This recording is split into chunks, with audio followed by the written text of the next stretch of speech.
தஜ்ஜால அவர் மீது சாத்தியவன் யாரு? அல்லாஹ். புரிஞ்சுங்களா? தஜ்ஜால் சொல்றான் முதல் தடவை என்னமோ அவன் கொண்டு உயிர் வந்த மாதிரி இருந்துச்சா இல்லையா? இது அவன் செஞ்ச மேட்ரு கிடையாது. அவனுக்குரிய சக்தியா இருந்தா திரும்ப அவன் கொண்டு உயிர் கொடுத்திருக்கணுமே. அப்ப முதல் தடவை அவன் கொல்லும் போது உயிரை கொடுத்தவன் யாரு? அல்லாஹ். அது தஜ்ஜால் சொல்றான் முதல் தடவை யதார்த்தமா நடந்துச்சு, ரெண்டாவது நான் செஞ்சா நடக்காத, நான் சாட்டப்பட மாட்டேனே. அப்ப நான் சாட்டப்பட மாட்டேன் என்று சொன்னால் முதலில் தஜ்ஜாலை சாட்டியவன் யார்? அல்லாஹ் தானே. நான் ரெண்டாவது தடவை சாட்டப்பட மாட்டேன்னு சொன்னா முதல்ல சாட்டியது யாரு? அல்லாஹ் தான். நீங்க பாருங்க, தஜ்ஜால் என்ன சொல்றான்? அக்துலுஹு, அவரை கொண்டு விடுவேன், ஃபலாஹு சல்லத்து அலைஹி, ஆனால் அவன் மீது நான் சாட்டப்பட மாட்டேன். முதல் தடவை அவன் கொல்லோன அல்லாஹ் உயிரை கொடுக்கிறான் பாருங்க, அது தஜ்ஜாலுக்குரிய சக்தி கிடையாது. அல்லாஹ் தான் உயிரை கொடுக்கிறான். அது தஜ்ஜாலுக்குரிய சக்தியா இருந்தா ரெண்டாவது தடவை அவன் கொல்ல கூட என்ன செய்யாது, முடியாது. தஜ்ஜால் உளறிறான். எனக்கு அவன் மீது முதல்ல அல்லாஹ் நான் உயிர் கொடுக்கிற மாதிரி நடிச்ச உடனே அவனுக்கு உயிர் வந்துச்சா இல்லையா? அந்த மாதிரி ரெண்டாவது நான் சாட்டப்பட மாட்டேன், அந்த மாதிரி அல்லாஹ் காட்ட மாட்டான் தஜ்ஜால் சொல்றான். அடுத்து நீங்க பாருங்க, தஜ்ஜால் அந்த இளைஞனை கொல்வானா இல்லையா? கொன்னவன ரெண்டாவது தடவை கொல்றதுக்காண்டி போவான். அப்போ அவனுடைய பெடலில இருந்து நெஞ்சு வரைக்கும் செம்பா மாறிடும். தஜ்ஜால் ரெண்டாவது கொல்ல போவானா இல்லையா? அப்போ பெடலில இருந்து நெஞ்சு வரைக்கும் செம்பா மாறும். செம்பா மாத்தினவன் யாரு? அல்லாஹ் தான் மாத்துறான். அப்ப முதல் தடவை உயிரை கொடுத்தவன் யாரு? ரெண்டாவது தடவை கொல்ல போகும்போது கொல்ல முடியாம அல்லாஹ் செம்பா ஆக்குறான். தஜ்ஜால் அறுக்க போவானா இல்லையா? அல்லாஹ் செம்பா ஆக்குறான். அப்ப முதல் தடவை ரெண்டாவது தடவை செம்பாக்கியவன் அல்லாஹ், அந்த கழுத்துல நெஞ்சு வரை செம்பாக்கியவன் அல்லாஹ்னா முதல் தடவை உயிர் கொடுத்தவன் யாரு? அல்லாஹ். அல்லாஹ் தடவை யாரும் உயிர் கொடுக்க முடியாத. அடுத்த செய்தி முஸ்லிம்ல 5632 செய்தியா இருக்கு. அடுத்து நீங்க பாருங்க, தஜ்ஜால் இருக்கானா இல்லையா? தஜ்ஜால் அவன் செய்யக்கூடிய எதுவுமே அவனுக்குரிய செட்டப் கிடையாது. அவன் நடக்கிறது எல்லாமே அல்லாஹ் ஏற்படுத்துறது. இதுக்கு என்ன ஆதாரம்? புகாரில 3450 செய்தி. இப்போ ஒரு என்ன பின்பற்றான்னு வச்சுக்கிடுங்க, நான் அவனுக்கு நல்லது செய்வனா கெட்டது செய்வனா? நான் சொன்னதான் ஒருத்தன் கேட்கிறான். கேட்டா நான் அவனுக்கு நல்லது செய்வனா கெட்டது செய்வனா? நல்லதுதான் செய்வேன். இப்ப தஜ்ஜால் ஒரு கையில அவன்கிட்ட சொர்க்கம் மாதிரி ஒரு செட்டப் இருக்குது. ஆனா உண்மையில என்னது? நரகம். நரகம் மாதிரி ஒரு செட்டப் இருக்குது. ஆனா உண்மையில என்னது? சொர்க்கம். இப்ப மக்கள் பாக்குறாங்க. மக்கள் பார்க்கும்போது நபிகள் நாயகம் சொல்றாங்க, சொர்க்கம் மாதிரி எது தெரியுதோ அதான் என்னது உண்மையிலே நரகம். தஜ்ஜால் வந்தா நாம எதுல போய் விழணும்? சொர்க்கத்துல போய் விழணும், நரகத்துல போய் விழணும். நரகம் மாதிரி எது தெரியுதோ அது என்னது உண்மையிலே சொர்க்கம். இப்ப வருவான், தஜ்ஜால கடவுள் ஏத்துக்கிறான். தஜ்ஜால கடவுள் ஏத்துக்கிட்டா தஜ்ஜால் அவன் நன்மை செய்யணுமா தீமை செய்யணுமா? தஜ்ஜால் அவனுக்கு என்ன செய்யணும்? அவனை ஏத்துக்கிட்டா நன்மை தான் செய்யணும். அவனை பிடிச்சி எங்க போடுறான்? சொர்க்கத்துக்கு போடுறான். அப்ப நம்ம கண்ணுல எது சொர்க்கமா தெரியுதோ அதுதான் தஜ்ஜால் கண்ணுக்கும் சொர்க்கமா. அதான் உண்மைதான். என்னது அது? அது நரகம் தஜ்ஜாலுக்கு தெரியல. அவன்கிட்ட தானே இருக்குது. அவன்கிட்ட தானே சொர்க்கம் இருக்கு. நரகம் மாதிரி செட்டப்பும் யார்கிட்ட இருக்குது? தஜ்ஜால்கிட்ட இருக்குது. சொர்க்கம் மாதிரி செட்டப் யார்கிட்ட இருக்குது? தஜ்ஜால்கிட்ட இருக்குது. அது சொர்க்கம் மாதிரி உள்ள செட்டப்ல போட்டா எங்க போவான்? நரகத்துக்கு போவான். அப்ப தஜ்ஜாலுக்கு அதுல போட்டா நம்ம ஆள் நரகத்துக்கு போவான். தஜ்ஜாலுக்கு ஏன் தெரியல?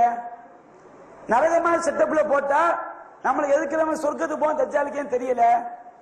அவனுக்கு தெரியாது. ஏன்? அவன் ஒரு ரோபோட் மாதிரி. தஜ்ஜால் எப்படிப்பட்டவன்?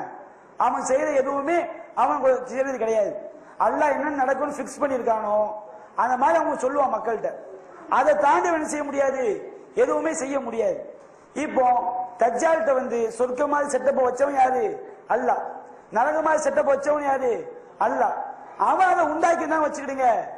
சொர்க்க மாதிரி செட்டப் தான் நரகன் அவனுக்கு தெரிஞ்சிருக்கணும்.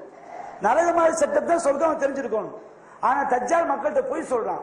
அவன் உண்டாக்குன செட்டப் கிடையாது, அல்லாஹ் கொடுத்த செட்டப்னு அவன் சொல்லாம அவன் என்ன செய்யறான்? நான் உண்டாக்குனதுங்கிறான். அப்ப அவன் யாரு? அதுல எச்சரிக்கை பண்றான்.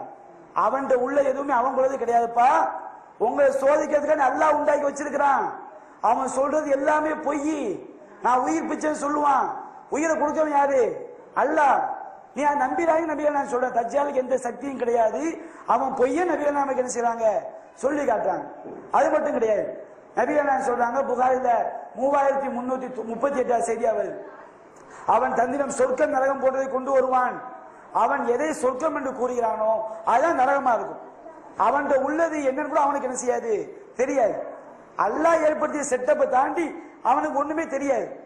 அடுத்து பாருங்க, தஜ்ஜால் பாருங்க, முகீரா இப்னு ஷுபா சொல்றாரு. இந்த ஹதீஸ் தான் முன்னாடி சொல்லி இருக்கிறோம். 5633 செய்தியா இருக்கு. தஜ்ஜாலை குறித்து ரசூல் திரும்ப திரும்ப கேட்கிறாங்க, யா ரசூலுல்லாஹ் தஜ்ஜால் என்ன செய்வான்னு சொல்லும்போது, அவன் மலையளவுக்கு உணவு நதியெல்லாம் அவன்கிட்ட இருக்குமாம.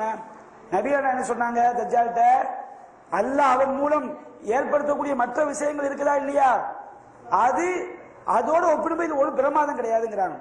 அப்ப தஜ்ஜால் செய்யக்கூடிய எல்லா விஷயங்களையும் ஏற்படுத்தியவன் யார்? அல்லாஹ். தஜ்ஜாலுக்கு எந்த விதமான சக்தியும் கிடையாது. அவன் பொய்யான செய்யறான், சொல்றான். இப்ப நான் உங்களுக்கு சொல்லி காட்டுறேன். புகாரில 1039 செய்தியா இருக்கு. நபிகள் சொல்றாங்க, தஜ்ஜால் முடிஞ்சிடும் அடுத்து உங்களுக்கு வந்துடலாம். இவங்க தஜ்ஜாலுக்கு சக்தியை கொடுத்தான்னு சொல்றாங்களா இல்லையா? அப்படி சொல்ற போய் நம்ம தப்பா சொல்றாங்க. நபிகள் சொல்றாங்க, மறைவான வெட்டி திறவுகோல் 5. நாளை என்ன நடக்கும் யாரும் அறிய முடியாது.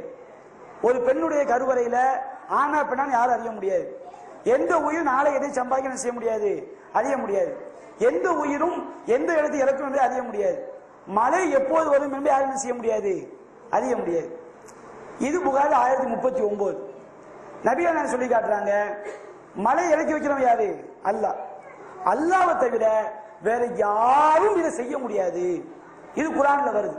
புகாரி 4777. மழை இறக்கி வைக்கிறவன் யாரு? அல்லாஹ். அல்லாஹ்வை தவிர யாரும் இதை செய்ய முடியாது ஹதீஸ் நபிகள் சொல்றாங்க. இப்ப நீங்க தஜ்ஜால் மழை இறக்கி வைக்க நீங்க நம்புறீங்களே, அல்லாஹ் நபிகள் சொல்றாங்க, மலையை இறக்கி வைக்கக்கூடியவன் அல்லாஹ்வை தவிர யாரும் கிடையாது. அப்ப தஜ்ஜால்னா பொய்யன்னு அர்த்தம். அல்லாஹ் தவிர யாரும் மலை இறக்கி வைக்க முடியாதுன்னு சொல்லுது. அப்ப தஜ்ஜால் நான் மலை இறக்கி வைக்கணும் சொல்றது என்னது? பொய். மலை இறக்கி வைக்கிறவன் யாரு? அல்லாஹ். தஜ்ஜால் மூலம் நடக்கக்கூடிய விஷயங்களுக்கெல்லாம் மலை இறக்கி வைக்கிற சக்தி அல்லாஹ் யாரும் கொடுக்க மாட்டான், அல்லாஹ் சொல்லிட்டான். நீங்க என்ன நம்புறீங்க? தஜ்ஜாலுக்கு மலை இறக்கிற சக்தி அல்லாஹ் கொடுத்தானங்கிறீங்க. அப்படி நம்பாதீங்க. தஜ்ஜால் சொல்றது பொய். அவன் அல்லாஹ் சோதனை ஆக்குறான். மழை பெய்யும் அவன் சொல்லுவான், அல்லாஹ் அப்படி சொல்ல வச்சிருக்கிறான். அப்படி சொல்லும்போது மலை இறக்கி வைக்கிறவன் யாரு? அல்லாஹ் தான் இறக்கி வைப்பான். அல்லாஹ் அந்த சக்தி யாருக்கு என்ன செய்ய மாட்டான், கொடுக்க மாட்டான். பூமியுடைய பொக்கிஷத்தை வெளிப்படுத்தும் சொல்லும் போது வெளிப்படுத்துறவன் அல்லாஹ். அப்ப தஜ்ஜாலுக்கு அல்லாஹ் இப்படி வைக்கிறான், தொடர்ச்சியா அல்லாஹ் வச்சு சோதிக்கிறான். உங்களை சோதிப்பேன், இந்த மாதிரி சக்தி யாருக்கும் கிடையாது. தஜ்ஜால்னா பொய்யன்னு அர்த்தம். அவன் மூலமா காட்டுறது நான். அதனால என்ன செஞ்சிடாத, அவன் செய்யற நம்பி ஏமாந்துடாதன்னு சொல்லி அல்லாஹ்வை ஏற்படுத்தி அவனை பொய் கூற வச்சு அல்லாஹ் சோதிக்கிறான். தஜ்ஜாலுக்கு தன்னுடைய சக்தியை அல்லாஹ் கொடுத்ததாக எங்குமே அல்லாஹ் சொல்லவில்லை. இந்த மாதிரி கெட்டவன் மூலமாக சில விஷயங்களை அல்லாஹ் நிகழ்த்தும் பொழுது, கெட்டவனுக்கு அல்லாஹ் சக்தியை கொடுக்க மாட்டான். அவன் மூலமா நடக்கிற மாதிரி அல்லாஹ் காட்டும் போது அவன் பொய்யன் என்பதை நிறைய சான்று அல்லாஹ் வச்சிருவான்.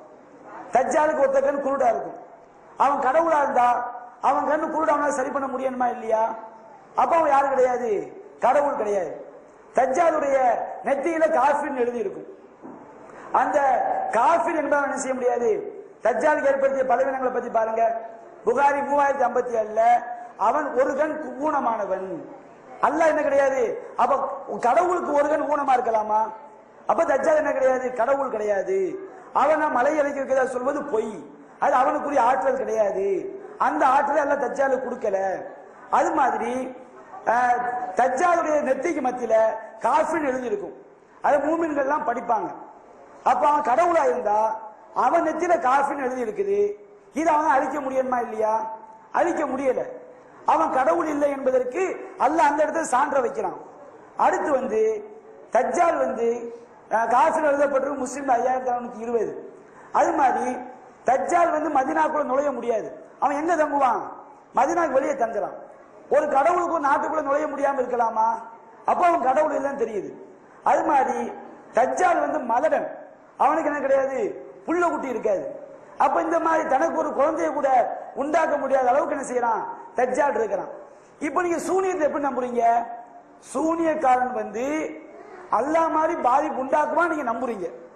குர்ஆன் ஆயத்தை நம்பணும், அப்படித்தான் நம்பணும். ஆனா ஏராளமான வசனங்கள் சூனியத்தை பொய்யுங்குது, சூனியத்தால் பாதிப்பு உண்டாக்க முடியாதுங்குது, அல்லாஹ் மாதிரி சக்தி யாருக்கும் கிடையாதுன்னு சொல்லுது. அதுவும் தஜ்ஜாலை பத்தி குர்ஆன் ஹதீஸ் என்ன சொல்லுது? தஜ்ஜால் பொய்யன், அவன் மலை இறக்குதா சொல்லுவான், அவன் பூமியிலிருந்து பொக்கிஷங்களை வெளிப்படுத்துவா சொல்லுவான், இறந்தவங்க உயிர் பிச்சதா சொல்லுவான். அவன் பொய்யா நம்பிடாதீங்க, அவன் மூலம் நடக்கிறதுக்குள்ள யார் நடத்துறா?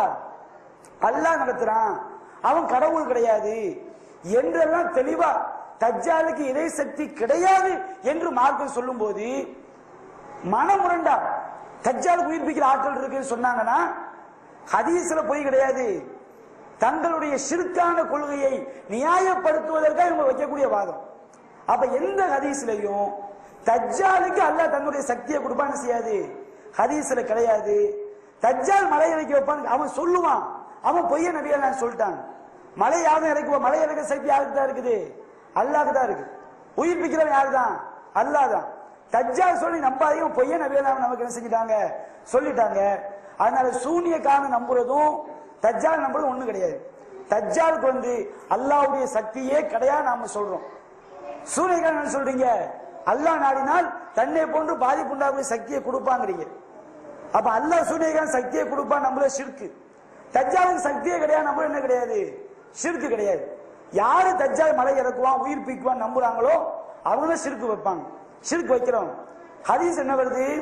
தஜ்ஜால் பொய்யன், அவன் உயிர்ப்பிக்காங்க நம்பிடாதீங்க, தஜ்ஜால் மலை இறக்குவான் நம்பிடாதீங்க, பொய்யன்னு ரசூலுல்லாஹ் சொல்றாங்களே தவிர தஜ்ஜாலுக்கு ஆற்றல் கொடுக்கப்பட்டிருப்பதா செய்யல, ஹதீஸ்ல சொல்லப்படல. அப்படி நான் வழங்க கூடாது. சாமிரிக்கும் அவன் சக்தியால் அவன் மாட்ட உண்டாக்குனான்னு சொல்லல, அல்லாஹ் தான் சோதிச்சோன்னு செய்யறான். அல்லாஹ் சொல்லி காட்டுறான், ஒன்றின் மூலம் அற்புதம் நடப்பது வேறு, ஒன்றுக்கு கொடுத்த சக்தி வேறு. நீங்க சக்தி கொடுக்கப்பட்டதா சொல்றீங்க, நாங்க சக்தி கொடுக்கப்பட்டதா சொல்லல. ஹதீஸ்ல எப்படி வருது? ஒரு குழந்தை, 1 மாச குழந்தை 50ஆம் மாடியில் விழுந்து பிழைச்சுக்கிட்டா அது அதற்கு உள்ள சக்தி கிடையாது, அதன் மூலம் அல்லாஹ் நிகழ்த்திய அற்புதம். அப்ப சாமிரி மூலம் அல்லாஹ் நிகழ்த்திய அற்புதம், தஜ்ஜால் மூலம் அல்லாஹ் நிகழ்த்தக்கூடிய அற்புதம், அது சோதனை தீயவர்களுக்கு ஏற்படும் போது அல்லாஹ் மூமின்களை சோதிப்பதற்காக அல்லாஹ் ஏற்படுத்துறான். அது பொய் என்பதற்கு அல்லாஹ் செஞ்சிருப்பான், அது அவனுக்குரிய சக்தி கிடையாது என்று காட்டுவதற்கு அல்லாஹ் சான்றுகளை வச்சிருப்பான். நீங்க நல்ல விளங்கிட்டு செய்யுங்க. அடுத்த கேள்வியை கேளுங்க.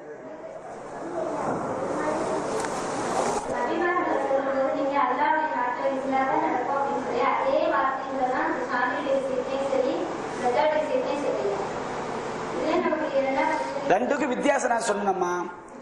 வித்தியாசம் நபிமார்களுக்கு வந்து அல்லாஹ்விடமிருந்து வஹி வரும், அது சொன்னா இல்லையா?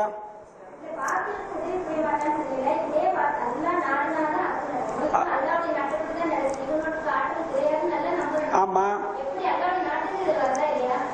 இல்லையா? எங்க வருது? அல்லாஹ் தன்னுடைய சக்தியை கொடுத்தான், எங்க வருது?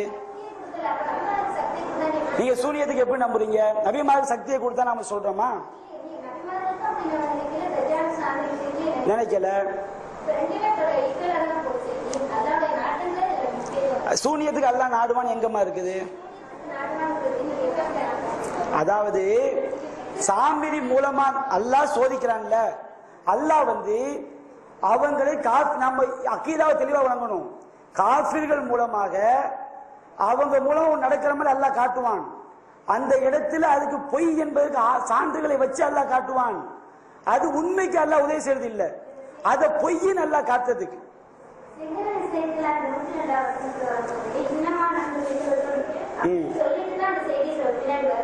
சரி,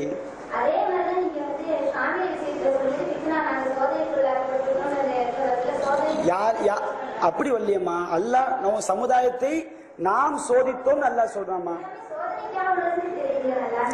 அதுதான்மா.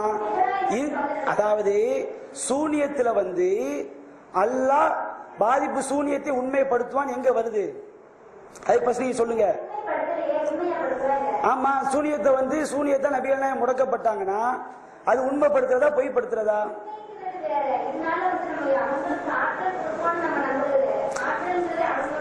நீங்க வந்து வமாஹும் பிலாரீன பிஹி மின் அஹதின் இல்லா பிதினில்லாஹ் அர்த்தம் செய்யுங்க.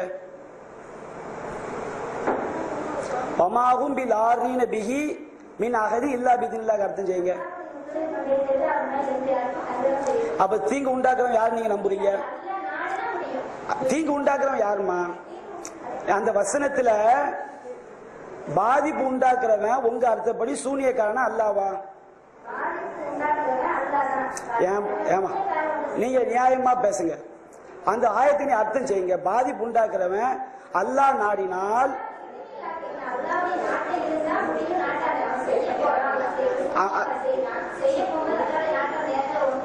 ஏமா நான் என்ன கேட்கிறேன், பாதிப்பு ஃபர்ஸ்ட் 2 கேள்விக்கு பதில் சொல்லணும். நீங்க அல்லாஹ் பாதிப்பு ஏற்படுத்துவான்னு சொல்றீங்களா, சூனியக்காரன் பாதிப்பு ஏற்படுத்துவான்னு சொல்றீங்களா?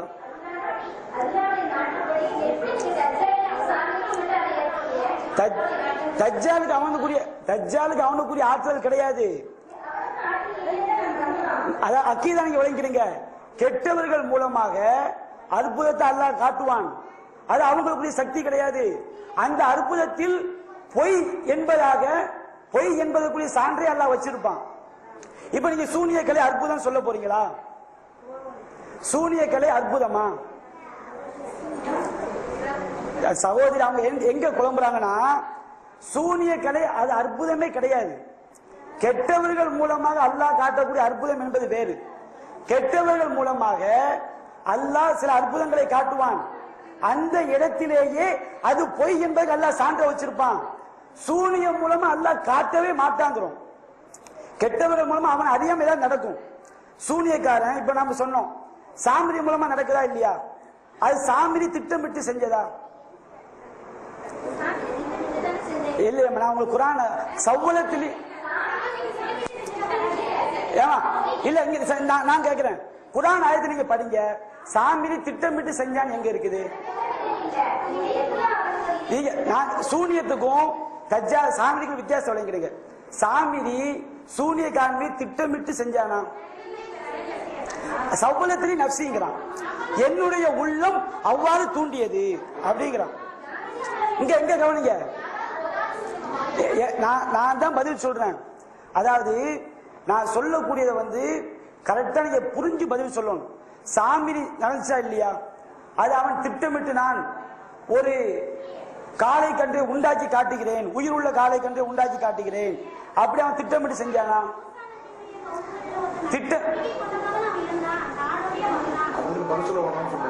இங்க கவனிங்க இல்ல, நீங்க உங்களுக்குள்ள பதில் சொல்ல வேண்டாம். இங்க கவனிங்க, சாமிரி அவன் செய்தது திட்டமிட்டு செஞ்சதா? யதார்த்தமா ஒண்ணு அவன் செய்தான். இன்னும் நீங்க பாருங்க, சூனிய கலை என்பது அற்புதமே கிடையாது, அது அல்லாஹ் பொய்யாக்குவாங்கிறான். பொய்யாக்கக்கூடிய விஷயத்தை எப்படி உண்மைப்படுத்த எப்படி வாதிக்கிறீங்க? சாமிரி மூலமா நடப்பது சில நேரங்கள்ல அவனுக்கு சம்பந்தம் இல்லாம அல்லாஹ் நடத்தி காட்டுவான், அது பொய் என்பது அங்க நிரூபிக்கப்படும் அல்லாஹ் சொல்றான். தஜ்ஜால் மூலமா நடத்தக்கூடிய எதுவுமே அவன் மூலமா கிடையாது. நீங்க இந்த வசனத்தை காட்டுறீங்க, என்ன வசனம்? வமாகும் பில் ஆர்ரீன பிஹிங்கிறீங்க. அந்த ஆயத்தை ஒழுங்கு நியாயமா அர்த்தம் பண்ண மாட்டேங்கிறீங்க. பாதிப்பு ஏற்படுத்தக்கூடிய யார் அந்த வசனம் சொல்லப்படுது?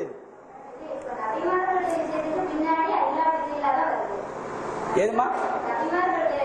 ஆமா, நபிமார்களுக்கு ஹக்குக்கு அல்லாஹ் உதவி செய்வான், பாத்திலுக்கு அல்லாஹ் உதவி செய்வானா?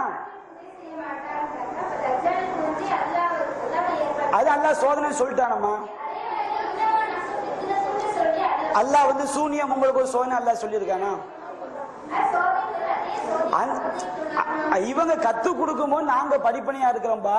சோதனை அர்த்தம் ஃபித்னாங்க படிப்பனையா அர்த்தம், நாங்க படிப்பனையா இருக்கோம். இவங்க சொல்றதும் அல்லாஹ் சொல்ல உண்ணா சூனியம். இங்க கவனிங்க, யாரும் பேச.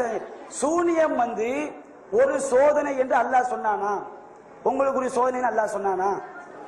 இவங்க சூனியம் பொய்ன்னு அல்லாஹ் சொல்றான்.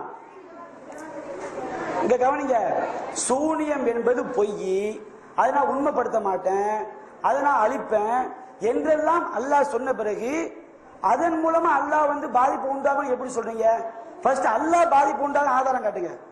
நீங்க சூனியத்தின் மூலமாக பாதிப்பு ஏற்படுத்தக்கூடியவன் அல்லாஹ் என்பதற்கு ஆதாரம் காட்டுங்க. அந்த ஆயத்தை நீங்க என்ன காட்டுறீங்க? ஆமா, அதான் சரி. இது உங்க ஃபர்ஸ்ட் கேள்வி. நான் கேட்கிறேன், சூனியம் என்பது ஒண்ணு இருக்குது, ஆனால் சூனியம் ஒரு கலை, ஃப்ராட் கலைங்கிறோம். இப்ப நபிகள் நான் சொல்லி காட்டுறாங்க, யார் ஜோசிய கலையை கற்றுக்கொண்டானோ அவன் சூனியத்தின் ஒரு பகுதியை கற்றுக்கொண்டான். அப்ப ஜோசியங்கள் ஒண்ணு இருக்குது. ஆனா அந்த ஜோசிய கலையை வைத்து அல்லாவை போன்று மறைவான விஷயம் கண்டுபிடிக்க முடியும் நம்புறான் பாருங்க, அது பொய்யுங்கிறோம். சூனிய கலை என்று ஒன்று இருக்குது, ஒண்ணுமில்தான் யார் சொன்னா? சூனிய கலைன்னு ஒண்ணு இருக்குது, அது ஃப்ராடு கலை. அதன் மூலமா அல்லாஹ் போன்று பாதிப்பு ஏற்படுத்த முடியாதுங்கிறோம். அப்படி நம்புனா அது ஷிர்க்குங்கிறோம். சூனிய கலை ஒண்ணுமில்தான் யாரும் சொல்லலமா. சூனிய கலை என்று ஒன்று இருக்குது, அதை வைத்து அல்லாவை போன்று பாதிப்பு உண்டாக்க முடியாதுன்னு சொல்றோம். நீங்க நான் சொல்றதுக்கு நீங்க கேளுங்க. வமாஹும் பிலார்ரீன பிஹி இருக்குல்ல, அதன் மூலம் அவர்களால் பாதிப்பு உண்டாக்க முடியாது அல்லாஹ்வுடைய விருப்பத்தை கொண்டே தவிர. அப்ப அல்லாஹ் விரும்புனா பாதிப்பு உண்டாக்குறவன் யாரு? பாதிப்பு உண்டாக்குறவன் யாரு? அல்லாஹ்வா? குர்ஆன் ஆயத்தை மனமுரண்டா நீங்க பேசக்கூடாது. அல்லாஹ் விரும்புனா பாதிப்பு உண்டாக்குறவன் யாரு? சூனியக்காரன் தானே நீங்க வைக்கிற அர்த்தப்படி. அப்ப அல்லாஹ் பாதிப்புண்டான்னு ஏன் சொல்றீங்க? செஞ்ச எப்படி செய்ய? அல்லாஹ் மாதிரி செய்வானா மனுஷன் மாதிரி செய்வானா? எப்படி?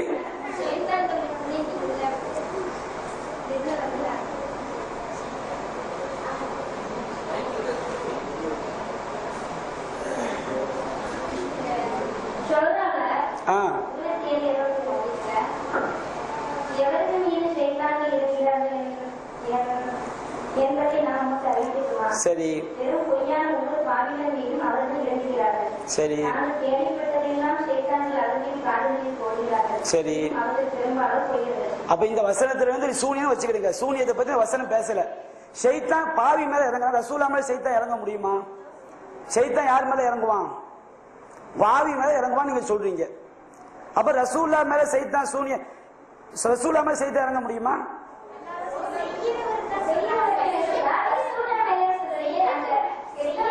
சரி, சூனியத்துல பாதிப்பு ஏற்படுத்துறவன் யாரு? பாதிப்பு ஏற்படுத்துறவன் யாரு? செய்யறவன். அதாம பாதிப்பு அல்லாஹ் நாடுவான், பாதிப்பு உண்டாக்குறவன் யாரு நீங்க சொல்றீங்க? இது நீங்க தப்பா சொல்றீங்க. நான் திரும்ப திரும்ப உங்களுக்கு ஒரு மேட்டர் நான் தெளிவுபடுத்துறேன். அந்த வசனத்தில் அல்லாஹ் நாடினால் பாதிப்பு உண்டாக்குறவன் யாரு? அல்லாஹ் நாடினால் பாதிப்பு உண்டாக்குறவன் யாரு? நான் கத்தியை வச்சு குத்துறேன், குத்துனது யாருங்க? அல்லாஹ் குத்தா நான் குத்துனா? அப்ப செய்தவன் யாரு நீங்க சொல்லணும்? ஏமா செய்யறானா? அல்லாஹ் மாதிரி செய்வானா மனுஷன் மாதிரி செய்வானா? நீங்க அப்படிதான் கிணத்துல கொண்டு போய் வச்சா ரசூலாவுக்கு பாதிச்சுன்னா இது அல்லாஹ் மாதிரியா மனுஷன் மாதிரியாமா?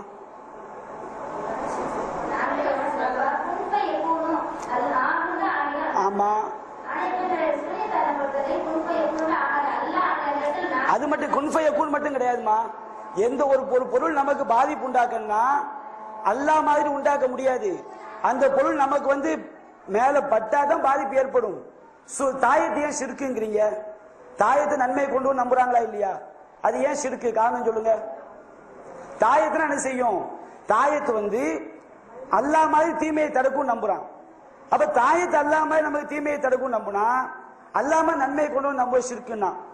சவுனத்தினால் அல்லாஹ் மாதிரி நமக்கு பாதிப்பு ஏற்படும், சவுனம் நமக்கு ஏற்படுத்த நம்புனா ஷிர்க்குனா இது ஏன் ஷிர்க்கு கிடையாது? சூனியம் ஷிர்க்கு தானே.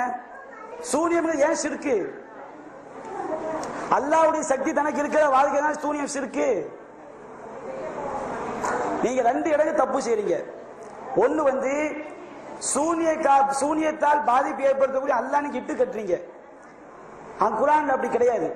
நீங்க வைக்கிற அர்த்தம் வைத்தால் கூட அல்லாஹ் நாடுவான் இருக்கு. பாதிப்பு ஏற்படுத்துற யாரு? சூனியக்காரன். அப்ப பாதிப்பு ஏற்படுத்தக்கூடிய சூனியக்காரன் சொன்னால் அல்லாஹ் மாதிரி அவனால் ஏற்படுத்த முடியுமா? இரண்டாவது கேள்வி. இதுக்கு நீங்க பதில் சொல்லணும். நான் நிறைய ஆதாரம் காட்டியிருக்கேன். அல்லாஹ் தன்னை போன்ற சக்தியை கொடுக்க மாட்டான் நான் சொல்லியிருக்கேன். உள்ளத்தை புரட்டக்கூடிய சக்தி அல்லாஹ்வுடைய சக்தி. சூனியக்காரன் உள்ளத்தை புரட்டினா நீங்க நம்புறீங்க? அப்படி எங்கமா இருக்குது? அல்லாஹ் எப்படிமா அல்லாஹ் தன்னுடைய அப்ப அல்லாஹ் புரட்டினா சூனியத்தால் பாதிப்பு ஏற்படும் சொல்றீங்க?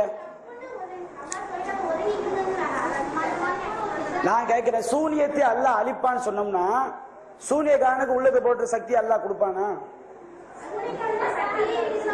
நீங்க அப்ப வசனத்தை நீங்க நம்பலீங்களே. நீங்க சூனியக்கான சக்தி இருக்கு எந்த வசனத்தை காட்டுறீங்க? சூனியத்தால் அப்ப நீங்க சூனியத்துக்கு சக்தி இருக்கு எந்த ஆயத்தை காட்டுறீங்க? அதுதான் சூனியக்கான நீ வாயிட்டு சொல்றீங்க. சூனியத்தால் பாதிப்பு உண்டாங்கிறது எந்த ஆயத்தை நீங்க காட்டுறீங்க? நீங்க என்ன சொல்றீங்க? சூனியக்கான சக்தி இல்லைங்கிறீங்க. சூனியக்கான சக்தி இல்லைன்னு சொல்லிட்டு சூனியக்கான சக்தி இருக்குங்கிற ஆயத்தை நீங்க காட்டுறீங்க. நீங்க அதை ஒத்துக்க மாட்டேங்கிறீங்க. நான் கேட்கிறேன், வமாவும் பி லாரீன பிஹி மின் அஹதின் இல்லா பிஇذنில்லா இருக்குது. அல்லாஹ் நாடினா அவர்களால் பாதிப்பு உண்டாக்க முடியாதுன்னா அல்லாஹ் நாடினா பாதிப்பு உண்டாக்குறவங்க யாரு? அல்லாஹ் நாடினா அல்லாஹ் பாதிப்பு உண்டாக்குவானா? சூனியக்காரன் பாதிப்பு உண்டாக்கும், அல்லாஹ் நாடுவான் வழங்குது. நீங்க சூனியக்காரன் சக்தி இல்லை. அப்ப நீங்க ஆயத்து குரான் வசனம் நீங்க நம்பலையே. ஒண்ணு நீங்க குரான் நாங்க நம்பலன்னு சொல்லுங்க. குரான் நம்புனீங்கன்னா சூனியக்காரனுக்கு அல்லாஹ் மாதிரி சக்தி இருக்கு, அல்லாஹ் கொடுப்பான்னு சொல்லுங்க. இங்க எப்படி சொன்னா குஃபர் தான்.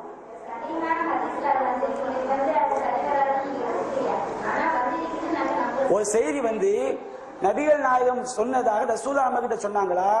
அறிவிப்பாளர் தாண்டி வருதா? அறிவிப்பாளர் தொடர் நபிகள் நாயகம் ஒரு அறிவிப்பாளர் குரானுக்கு மாற்றம் நபிகள் நாயகம் இஹ்ராம் அணிந்திருக்கும் பொழுது ஜைனப கல்யாணம் முடிச்சாங்கன்னு சொல்லி இப்னு அப்பாஸ் அறிவிக்கிறாரு. அறிவிப்பாளர் தொடர் கரெக்டா இருக்குது. நீங்க ஏத்துக்கிடுவீங்களா?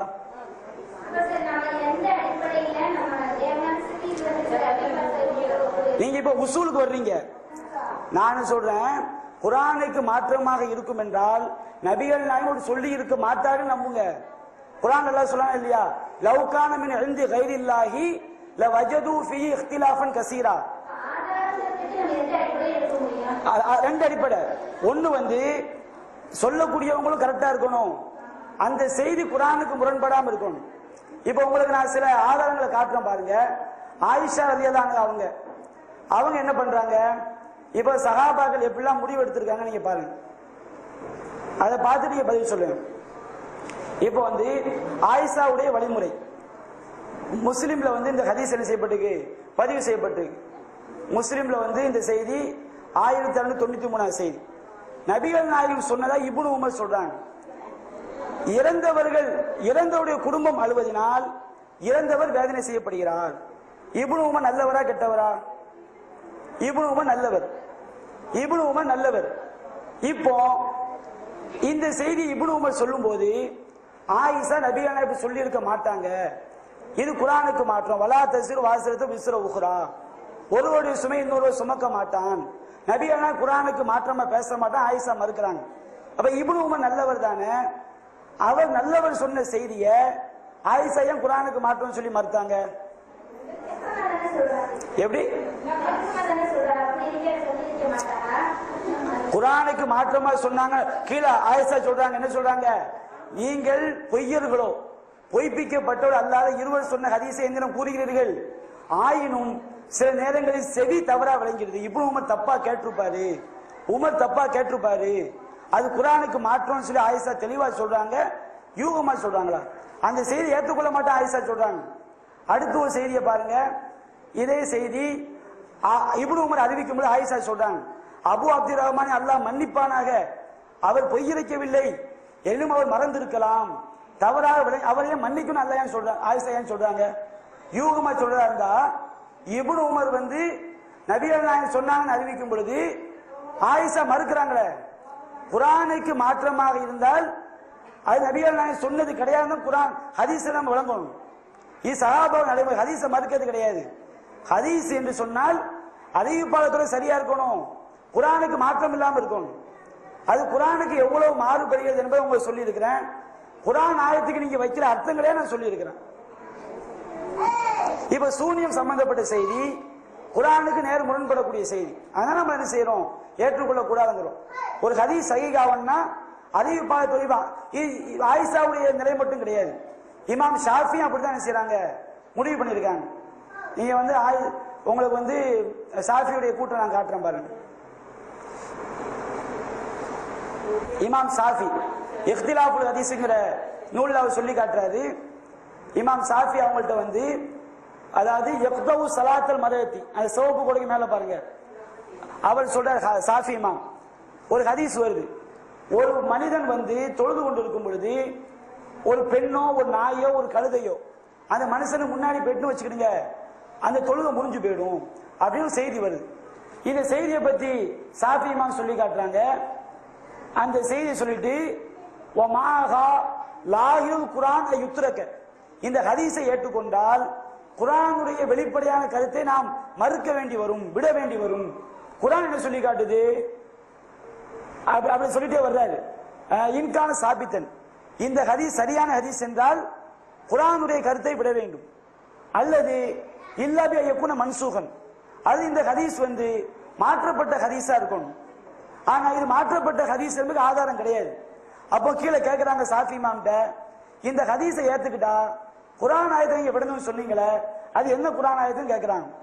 அப்போ அவர் சொல்றாரு, ஃபைன் கீழே கேட்கப்பட்டால் ஃபமா எதுல்லு அலை கிதாபுல்லா மின் ஹாதா, இந்த ஹதீஸை ஏத்துக்கிட்டா குரான் ஆயத்தை மறுக்க வேண்டி வரும்னு சொல்றீங்களே, அது எந்த குரான் ஆயத்தை கேட்கும் போது கீழே கலாவுல்லாஹி அல்லா தஸ்ரு வாசரத்து விஸ்ர உஹ்ரா, ஒருவருடைய சுமை இன்னொரு சுமக்க முடியாது. இப்ப நான் தொழுதுகிட்டு இருக்கிறேன், ஒரு பொம்பளை எனக்கு முன்னாடி போயிட்டா வச்சுக்கிடுங்க, அது நான் செஞ்ச பாவமா? நான் செஞ்ச பாவம் கிடையாது.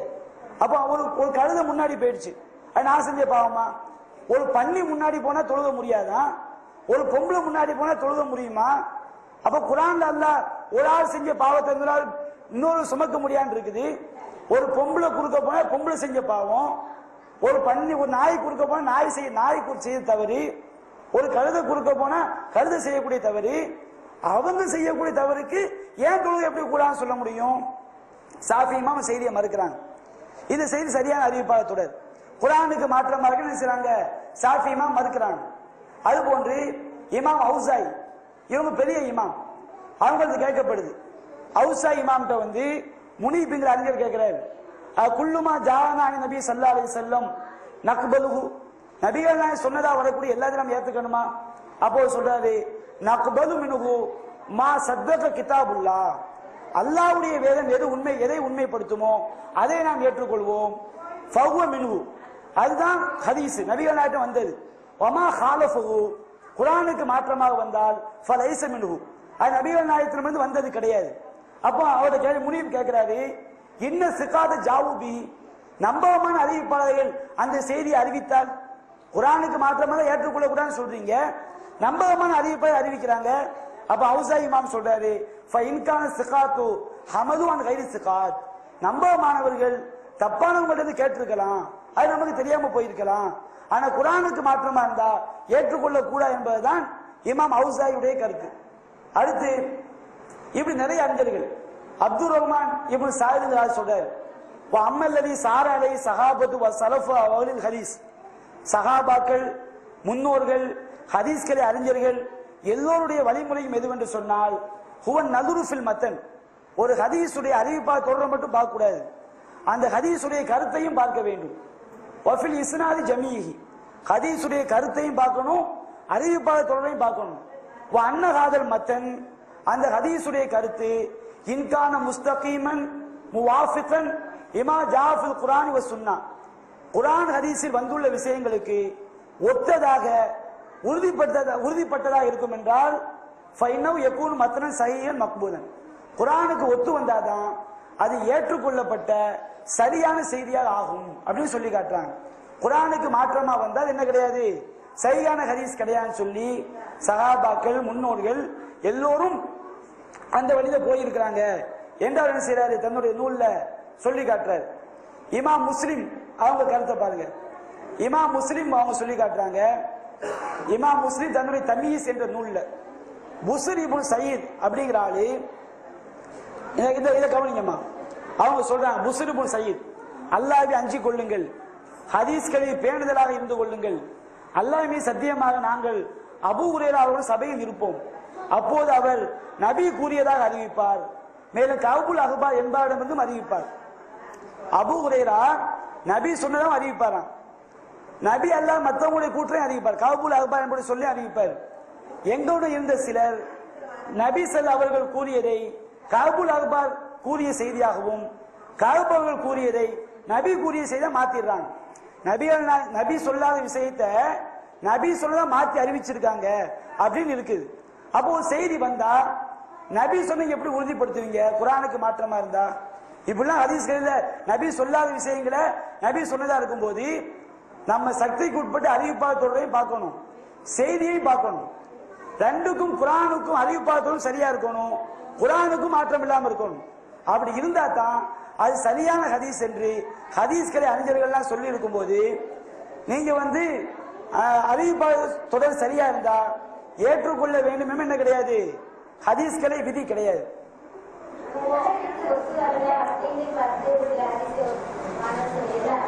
நீங்க சூனியத்தை பத்தி கேளுங்க, ஒவ்வொன்றுக்கும் நான் விளக்கு. எல்லாருக்குமே குர்ஆனுக்கு முன்னாடி நாங்க மறுக்கிறோம்.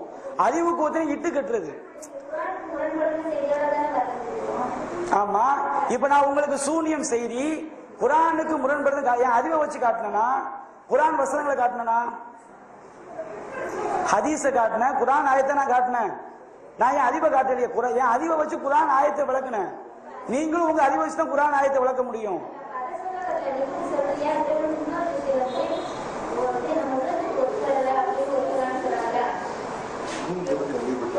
சொல்லு. அதாவது ஒவ்வொன்றுக்கா தாவி போக கூடாது.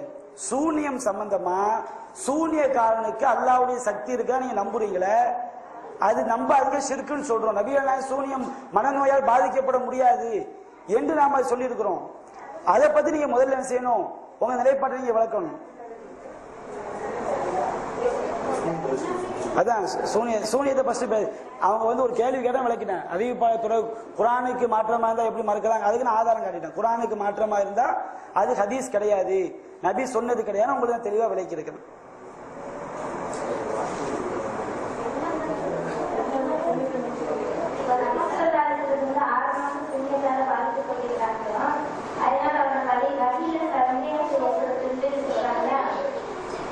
இங்க சொன்னாங்களா, இங்க இந்த சபையெல்லாம் எடுத்து வச்சேன்னா, இந்த சபையில சூனியம் சூனியம் செய்தி குர்ஆனுக்கு மாற்றமா இருக்க நிறைய ஆதாரம் வச்சேன்.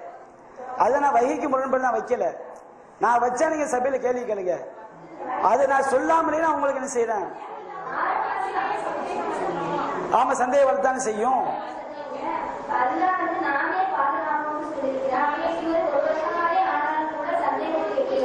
ஆமாங்க, அல்லாஹ் நாமே பாதுகாப்புன்னு சொன்னதுனால நபிகள் நாயகத்துக்கு சூனியத்தால் பாதிப்பு ஏற்படவில்லைங்கிறோம்.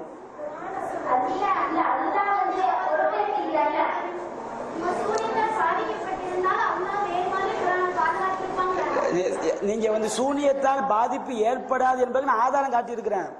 அதை வச்சுதான் நீங்க நம்பணும். சூனியம் என்பது அது பொய், அதனால் பாதிப்பு உண்டாக்க முடியாது. அல்லாஹ் சூனியத்தை அழிப்பான், காஃபிருடைய சூழ்ச்சிக்கு அல்லாஹ் உதவி செய்ய மாட்டான், எல்லாத்தையும் ஆதாரம் காட்டியிருக்கிறேன். நீங்க அதையெல்லாம் என்னமோ கண்டுக்காத மாதிரி கேள்வி கேட்க கூடாது. சூனியத்தால் பாதிப்பே ஏற்படாது என்பதற்கு நான் ஆதாரம் காட்டினேன். அல்லாஹ் சூனியம் பாத்திலா உண்மையா?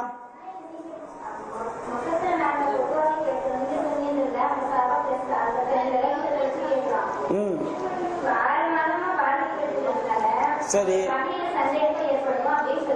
ஆமா. அதாவது சந்தேகம் என்பது ஒரு முஸ்லீம் நம்புறது கிடையாது. குர்ஆனை பொறுத்த வரைக்கும் கவனிங்க, குர்ஆனை பொறுத்த வரைக்கும் காஃபிருடைய பார்வையில் எந்த சந்தேகமும் ஏற்படாத அளவுக்கு அல்லாஹ் பாதுகாத்திருக்கான். நீங்க நம்புறேன் சொல்லக்கூடாது. குர்ஆனை பொறுத்த வரைக்கும் ஒரு காஃபிர் குர்ஆனை பொய் என்று சொல்வதற்கு எந்த சான்றை அல்லாஹ் வைக்கல. நபிகள் நாயகம் மற்ற வேதங்கள் காப்பி அடிச்சான்னு சொன்னாங்க. அல்லாஹ் நபி எழுத படிக்க தெரியாத நபி ஆக்குறான். ஏன் எழுத படிக்க தெரியாத நபி ஆக்குறான்? எழுத படிக்க தெரிஞ்சாதான் மற்ற வேதங்கள் காப்பி அடிக்க முடியும். இப்ப காப்பி சொல்றான், முகமது நபி மற்ற வேதங்களை காப்பி அடிச்சிருப்பாருமா, அதை குர்ஆன் பதில் சொல்லும். ஏன்னா அவரே எழுத படிக்க தெரியாத நபியா இருக்கிறாரு, இவர் எப்படி மற்ற வேதங்களை காப்பி அடிக்க முடியும்? காஃபிருடைய பார்வையில குர்ஆனை பொய்யாக்க முடியாது. நபிகள் நாயகம் ஸல்லல்லாஹு அலைஹி வஸல்லம் மற்ற மொழி பேசுறது படிச்சாங்கன்னு காஃபிர் சொன்னான் குர்ஆன்ல. இப்ப அல்லாஹ் சொல்றான், இவருக்கு அரபி மொழி தவிர எதுவும் தெரியாது, இவர் எப்படி மற்ற மொழி பேசுறன்னு படிக்க முடியும்? நபிகள் நாயகத்துக்கு அவங்க எழுதி வச்சுக்கிறாங்க அப்படிங்கிறாங்க. இப்ப அல்லாஹ் சொல்றான், காஃபிர் சொன்னான் முகமது நபிக்கு எழுத படிக்கவே தெரியாது, அவர் எப்படி எழுத முடியும்? இப்போ காஃபிர் கேட்கிறான், முகமது நபி 6 மாத காலம் சூனியத்தால் பாதிக்கப்பட்டார்கள். அந்த 6 மாத காலத்தில் அவர்கள் சொன்னது இறை வசனம் என்பதை எப்படி நாங்கள் முஸ்லிம் நாம நம்புறோம்?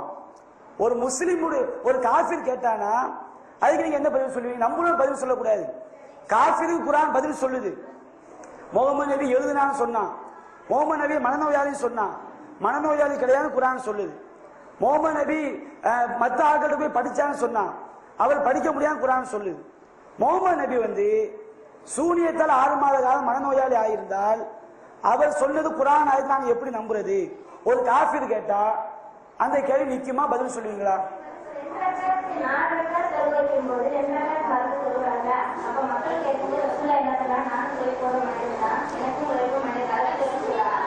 சரிம்மா, சரி. சுபஹானல்லாஹ். நீங்க மறதிக்கும் நோய்க்கும் உங்களுக்கு வித்தியாசம் தெரியலையா? நான் கேட்கிறேன், இப்போ இந்த செல்போனுங்க நான் வச்சுட்டு மறந்துட்டேன் இருக்கு, நீங்க சொல்றீங்க இது மறதி. நபிகள் நாயகத்துக்கு 6 மாத காலம் செய்யாத ஒன்றை செய்ததாக தொடர்ந்து நினைத்து கொண்டே இருந்தால் அது இயல்பான மறதியா நோயா? அது இயல்பான மறதியா நோயா? 6 மாதம் அந்த செய்தியிலே வருது, எனக்கு எதிலே ஆரோக்கியம் இருக்குமோ அதை எல்லாம் எனக்கு அல்லாஹ் எனக்கு அறிவித்து விட்டான் வருதுன்னா அவங்களுக்கு ஏற்பட்ட நோயா மறதியா?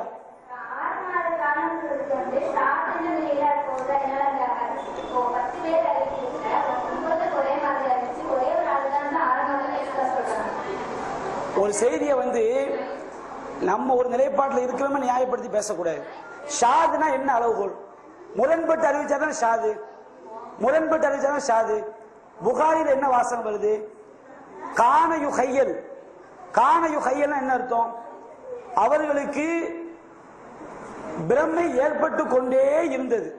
நபிகள் நாயகத்துக்கு தொடர்ச்சியா ஏற்பட்டு, கேளுங்கம்மா, புகாரில தொடர்ச்சியா ஏற்பட்டு கொண்டே இருந்தா வருது.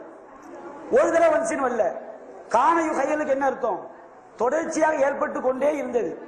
ஒரு நாள் துவா செஞ்சாங்க, தொடர்ச்சியா 1 மணி நேரம் ஏற்பட்டா ஒரு நாள் நபிகள் துவா செய்ய வரக்கூடாது. தொடர்ச்சியா பல நாட்கள் ஏற்பட்டு புகாரில் வருது. பிரம்மை ஏற்பட்டு கொண்டே இருந்தது. ஒரு நாள் அவர்கள் துவா செய்தாங்கன்னா பல நாட்கள் அவங்களுக்கு அந்த மாதிரி பிரம்மை இருந்துகிட்டே இருந்துச்சு. அப்ப ஒரு நாள் துவா செஞ்சான்னு புகாரில் வருது. அந்த தொடர்ச்சி எவ்வளவு நாள் செய்து அகமதுடைய அறிவிப்பு அறிவிக்குது. அப்ப 6 மாதங்கள் எப்படி முரண்பட்டு எப்படி சொல்றீங்க? புகாரில் நீண்ட காலம் இருந்துச்சுன்னு புகாரிலே வருது. கானையு கையல்னா தொடர்ச்சியை தானே காட்டும்.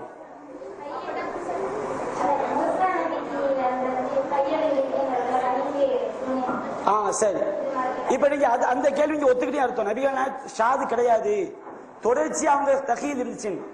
தகீல் 2 விதமா தகீல் இருக்கு. ஒண்ணு ஷாது கிடையாது, சரிதானே? நீங்க உங்க பாவி ஷாதாக்க முடியாது. மாற்றம் இல்லையம்மா, மாற்றம் அறிவிச்சாதான் ஷாது. புகாரில அவர்களுக்கு பாதிப்பு ஏற்பட்டு கொண்டே இருந்தது, பல நாட்கள் இருந்ததா சொல்லுது. அகமது 6 மாசம் சொல்லுது. புகாரில 1 நிமிஷம் சொல்லி அகமதுல 6 மாசம் சொல்லி வந்தா தான் அது முரண்பாடு. புகாரில இருந்து கொண்டே இருந்தார்கள் என்று வருகிறது. அந்த காலம் அகமது சொல்லுது. அப்போ நம்பகமான அறிவிப்பாளர் வரையறுத்து சொன்னா முரண்பாடு எப்படி? முரண்பாடு அதுல கிடையாது. புகாரில காலம் எவ்வளவு இல்லாம வருது, அகமதுல எவ்வளவு காலம் சொல்லி வருது. அப்ப அதிகப்படியான தகவலை தந்தா எப்படி முரண்பாடு எப்படி சொல்லுவீங்க?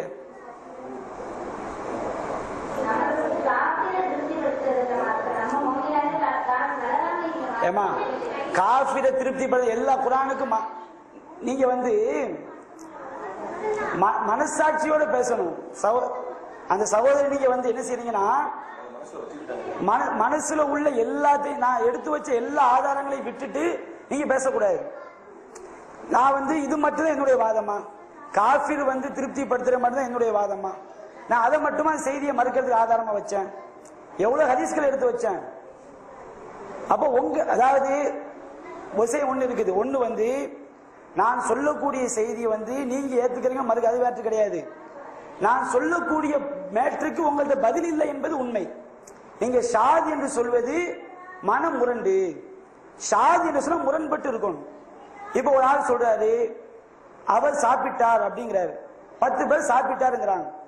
ஒரு ஆள் சோறு சாப்பிட்டாருங்கிறாரு. இது முரணா? அது எப்படியா தகவலா? 10 பேர் சாப்பிட்டான்னு அறிவிக்கிறாங்க, 11 ஆள் சோறு சாப்பிட்டாருங்கிறாரு. அப்ப புகாரில் வரக்கூடிய செய்தி புள்ளா அவர்கள் பாதிக்கப்பட்டு கொண்டே இருந்தார்கள் அறிவிக்குது. அகமதுல எவ்வளவு காலம் சொல்லி வருது. இது எப்படி முரண்பாடாகும்? உங்களுக்கு நீ தலையாட்டுங்க, அது பிரச்சனை இல்லை, முரண்பாடு கிடையாது. நீங்க உங்களுக்கு பதில் சொல்ல முடியாது என்பதனால் முரண்பாடு சொல்றீங்க. இது முதலாவது விஷயம்.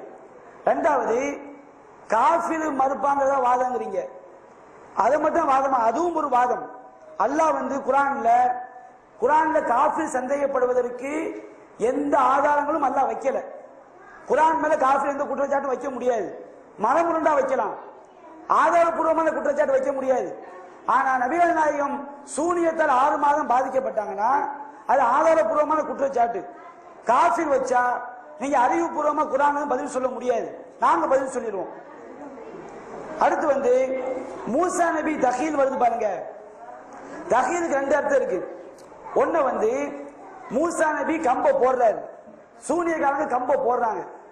கம்ப போடும்போது மூசா நபி அதை பார்க்கிறாரு. அது பாம்பு மாதிரி தெரியுது, அவர் கண்ணுக்கு தெரியுது. இது தஹீல் தான். இந்த மாதிரி மனுஷன் செய்ய முடியும். மூசா குரான்ல வரக்கூடிய தஹீல் இருக்கு பாருங்க. சூனியக்காரன் கம்ப போடுறான், மூசா நபி கம்ப பார்க்கிறாரு. கம்ப பார்க்கும்போது பாம்பு மாதிரி தெரியும். இன்னைக்கு மேஜிக் காட்டுறாங்களா இல்லையா?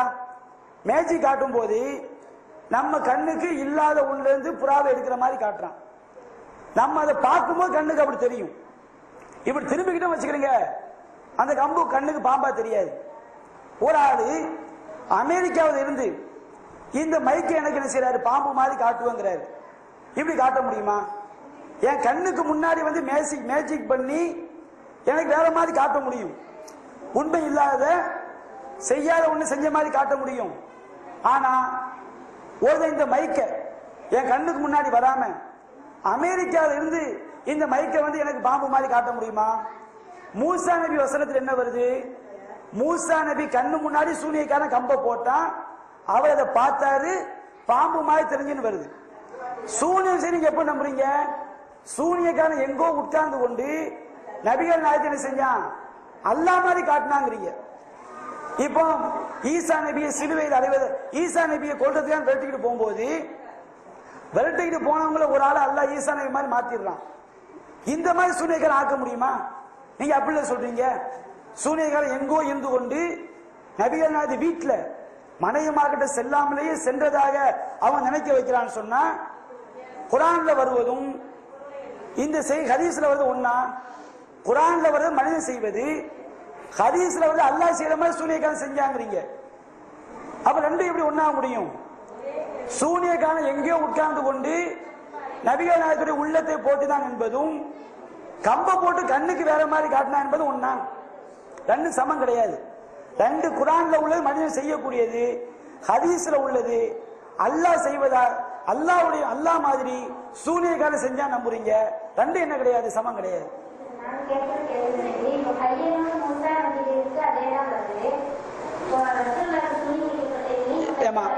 இப்ப நான் சொல்றேன், இவருடைய முடியை கையால் பிடிங்கினேன், எங்கேயும் பிடிங்கினேன்னு சொல்றேன். என்னுடைய வீட்டில் உள்ளவருடைய முடியை நான் இங்கிருந்து பிடிங்கினேன்.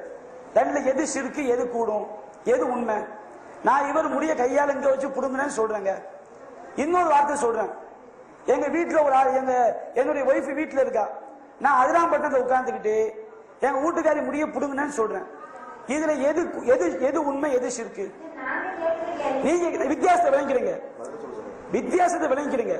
பதில் சொல்லாம நீங்க போக கூடாது. மூசா நபி அந்த அற்பு அதுல சூனியக்காரன் கம்ப மூசா நபி கண்ணு முன்னாடி போடுறாங்க. கம்ப போடும்போது மூசா நபி பார்க்கிறாரு. அது நெளிகிற மாதிரி மூசா நபி கண்ணுக்கு தெரியுது. அல்லாஹ் அப்படிதான் சொல்றான். இது மனுஷன் செய்யக்கூடியது. நீங்க உங்க வீட்டுல உட்கார்ந்துக்கிட்டு இந்த மைக் எனக்கு பாம்பு மாதிரி காட்ட முடியுமா? சூனியக்காரன் எங்கேயோ உட்கார்ந்து ரசூலுல்லாஹ்க்கு மாத்தி காட்டினான்னு சொல்றது குர்ஆன்ல சொல்லி எப்படி ஒண்ணாகும்? ஏன் நீங்க வித்தியாசத்தை புரிய மாட்டேங்கிறீங்க?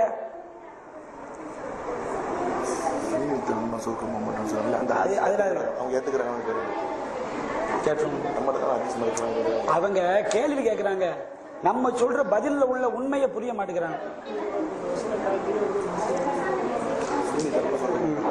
அதே காரணம். இப்ப அவங்க நாம சொன்னோம், சூனியத்தை நம்பினா அவன் சொர்க்கம் போக மாட்டான் நபிகள் சொல்லி இருக்கிறாங்க.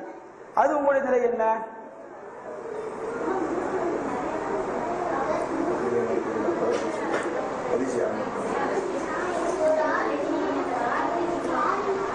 இப்ப நபிகள் சொல்றாங்க, அதாவது லா யதுகுலு ஜன்னத ஆக்கும் வலா முதுமின் வலா மூமின் பி சிஹ்ர் வலா முதுமின் ஹம்ரின் வலா முகzzabun பி கதர். விதியை மறுப்பவன், நிரந்தரமாக மது அருந்துபவன், சூனியத்தை உண்மை என்று நம்புபவன், பெற்றோருக்கு மாறு செய்பவன் சொர்க்கத்தில் நுழைய மாட்டார்கள். இந்த செய்தி அகமதுல பதிவு செய்யப்பட்டிருக்கு. என்னுடைய அறிவிப்பாளர்களோட எந்த குறையுமே கிடையாது. இந்த ஹதீஸை நீங்க ஹதீஸை மறுக்க கூடாது. இதையே நீங்க மறுக்கிறீங்க? இந்த ஹதீஸ் கிதாப்ல இருக்குது. கிதாப்ல அகமது கிதாபுடைய பிரதியை பாருங்க, 28,032வது செய்தி. வலா மூமினும் பி சிஹ்ர், சூனியத்தை உண்மையை நம்புவவன் சொர்க்கம் போக மாட்டான் நபிகள் நாயகம் சொன்னதா அறிவிப்பாளத்தோட கரெக்டா வந்திருக்கு.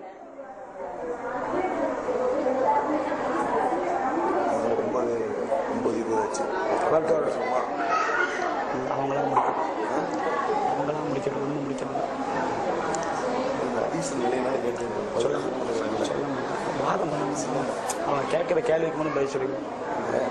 ஒரு கடைசி டென்ஷன் ஆகுறாங்க, சொல்லிடுங்க. இது சம்பந்தமா போட்டு, அதாவது ஒரு சகோதரி விளங்கிடுங்க, மாற்று கருத்துடையவங்களுக்கு தெளிவுபடுத்த நம்ம ஏற்படுத்தி இருக்கிறோம். அதனால யாரும் நீங்க இன்னொன்னு நீங்க விளங்கிடுங்க, ஒரு கருத்துல வர்றவங்க நம்ம சரியா சொன்னாலும் அந்த சபையில ஏத்துக்க மாட்டாங்க. வீட்டுல போய் சிந்திப்பாங்க, அவங்கள்ட்ட உள்ள ஆள்கிட்ட கேள்வி கேட்பாங்க, அதெல்லாம் இருக்குது. அதனால சபையில அவங்க ஏத்துக்க மாட்டாங்க நீங்க நினைக்க கூடாது. அது எல்லாருடைய இயல்பும் அதுதான். நீங்க என்ன விளங்கிக்கணும், நான் சொல்லக்கூடிய கருத்தையும் பாருங்க, அவங்க கேட்கக்கூடிய கேள்வியும் பாருங்க, அதுக்கு நான் சொல்லக்கூடிய பதிலையும் பார்த்து உங்க உள்ளத்துல எது சரின்னு படுதோ அதை நீங்க செஞ்சுக்கணும், எடுத்துக்கணும். அதுதான் நம்ம நோக்கமே தவிர வேற ஒண்ணும் கிடையாது.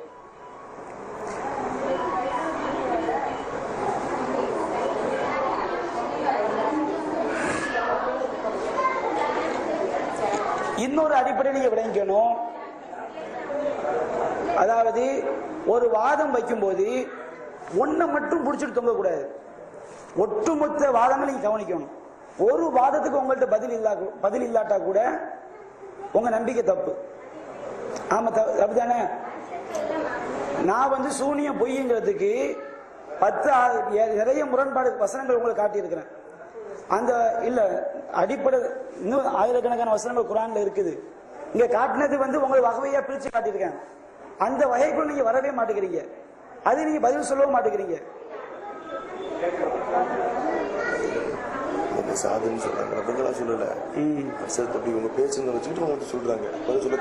அவங்க இப்ப அன்சார் தப்லீக் ஷாதுங்கிறாங்க, அதுக்கு நான் பதில் சொல்றேன். ஷாதுன்னா முரண்பட்டு இருக்கணும், முரண்பாடு இல்லாத ஒண்ணு ஏன் ஷாதுங்கிறீங்க? இப்ப 10 பேர் சாப்பிட்டாங்கன்னு அறிவிக்கிறாங்க, ஒரு ஆள் சோறு சாப்பிட்டா அறிவிக்கிறாரு. இது முரண்பாடு அதிகப்படியான தகவலா? அதிகப்படியான தகவல். புகாரில நீண்ட காலத்துக்குரிய வாசகம் வருது. கான யுஹையல், கானங்கிறது பாஸ்ட் டென்ஸ், யுஹையல் என்பது பிரசன்ட் டென்ஸ். பாஸ்டும் பிரசன்ட் சேர்ந்தா என்ன அர்த்தம்? Past continuous. அப்போ அவர்களுக்கு பிரமை ஏற்பட்டு கொண்டே இருந்தது. ஒரு நாள் அவர்கள் துவா செய்து கொண்டே இருந்தார்கள்னா பல நாட்கள் பிரமை அவங்களுக்கு இருந்துகிட்டே இருந்துச்சு. அப்போ ஒரு நாள் அவங்க அல்லாஹ் துவா செஞ்சாங்க வருது. அப்ப நீங்க என்ன நம்பணும்? அந்த பல நாட்கள் என்பது 6 மாதம் என்று செய்தி அகமதுல செய்தி வருது. அப்ப இது ஏன் நீங்க ஷாதுங்கிறீங்க? மனமுரண்டா?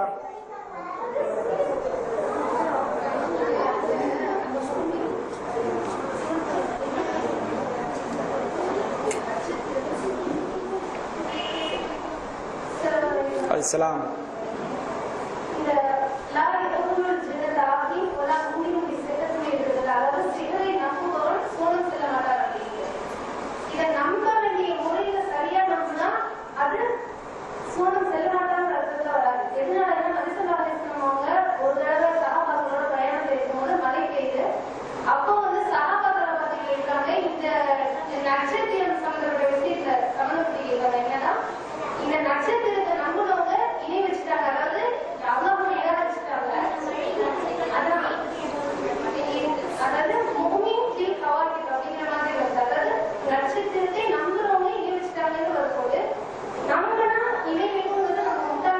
நட்சத்திரத்தை அவங்க எப்படி நம்புனாங்க? அதான் நட்சத்திரத்தை எப்படி நம்பினா ஹதீஸ்ல இருக்குல்ல, எப்படி நம்புனாங்க அதை சொல்லுங்க. அதான்மா தத்துவமா பேசக்கூடாது. ஹதீஸ்ல நட்சத்திரத்தை அவங்க எப்படி நட்சத்திரம் இருக்குன்னு நம்புனாங்களா, அல்ல நட்சத்திரம் இருக்குது நம்புறது சிறுக்குன்னு சொல்லப்படுதா, நட்சத்திரத்தால் மழை பொழியும் நம்புவது இருக்கா? சரி, நீங்க சிகிருத நீங்க எப்படி சிகிருன்னு ஒண்ணு இருக்குது நம்புறீங்களா, சிகிரால் பாதிப்பு ஏற்படும் நம்புறீங்களா?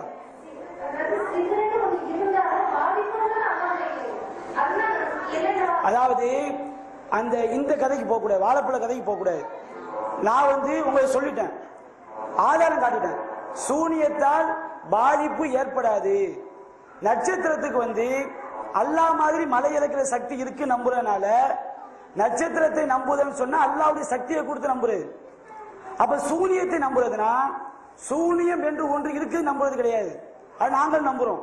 சூனியம் ஒன்று இருக்குது, சூனியத்துக்கு அல்லாஹ்வுடைய சக்தியை கொடுத்து நம்புறது. அவன் தான் சொர்க்கம் போக மாட்டான் அர்த்தம். இப்போ சூனியத்தினால் பாதிப்பு ஏற்படும், அல்லாஹ் நாடினால் பாதிப்பு ஏற்படும் என்று நம்புவது குர்ஆன் அடிப்படையில் சரியான நம்பிக்கையா தவறான நம்பிக்கையா? அதான் அவங்க விளக்குன. அல்லாஹ் சூனியத்துக்கு நாடவே மாட்டான், அது பாத்தில். இல்லாபி இதனிலாக அந்த அர்த்தம் கிடையாது, நீங்க தப்பா அர்த்தம் வைக்கிறீங்க. சூனியம் என்ற சூழ்ச்சி அல்லாஹ் பொய்யாக்குவான், அல்லாஹ் உண்மைக்கு தான் கட்டளை போடுவான், பொய்க்கு அல்லாஹ் கட்டளை போட மாட்டான். இப்படிதான் எல்லாம் எடுத்து காட்டின பிறகு சூனியத்தினால் அல்லாஹ் நாடுவான் என் நம்புவது ஷிர்க் இல்லாம தௌஹீதா? சூனியத்தினால் அல்லாஹ் நாடுவாங்கிறது ஷிர்க்ல.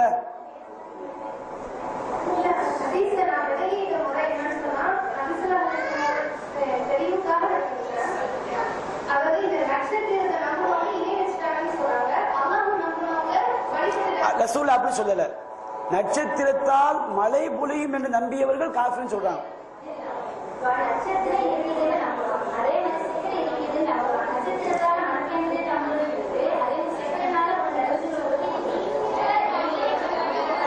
அதாவது நீங்க பாருங்க, அந்த ஹதீஸை பாருங்க,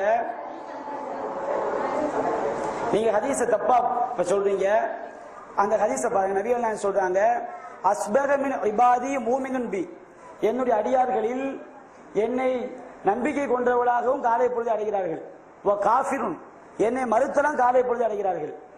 அம்மா மண்கால முத்திர்னா பி ஃபதுலில்லா வ ரஹ்மத்திஹி, அல்லாஹ்வுடைய அருளால் மழை பொழிந்தது என்று எவன் சொல்றானோ அவன் மழை பொழியக்கூடிய சக்தி அல்லாஹ் கொடுக்குறான்.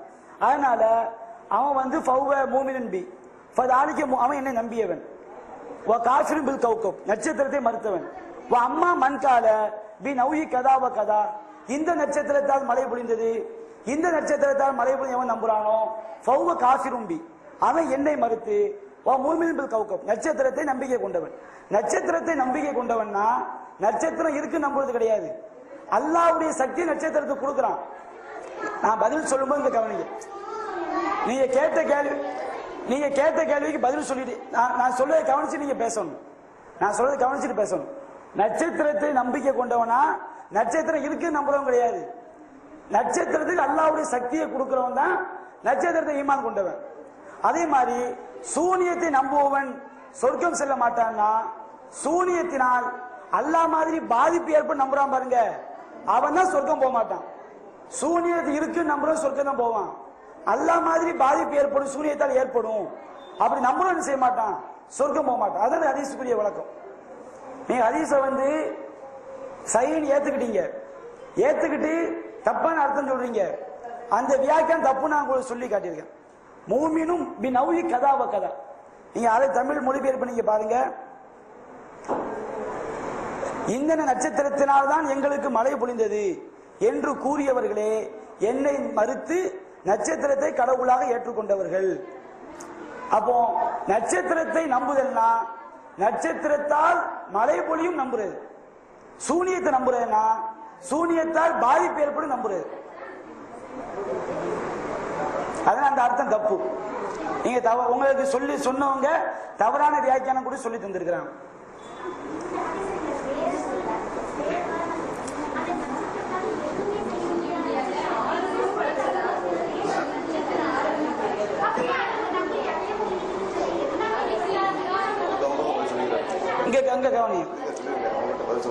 இல்ல நீங்க உங்களுக்குள்ள பேசாதீங்கம்மா. ஏமா நீங்க உங்களுக்குள்ள பேசாதீங்க, இங்க கவனிங்க. நீங்க இங்க எங்கிட்ட பேசுங்க, உங்களுக்குள்ள பேசாதீங்க.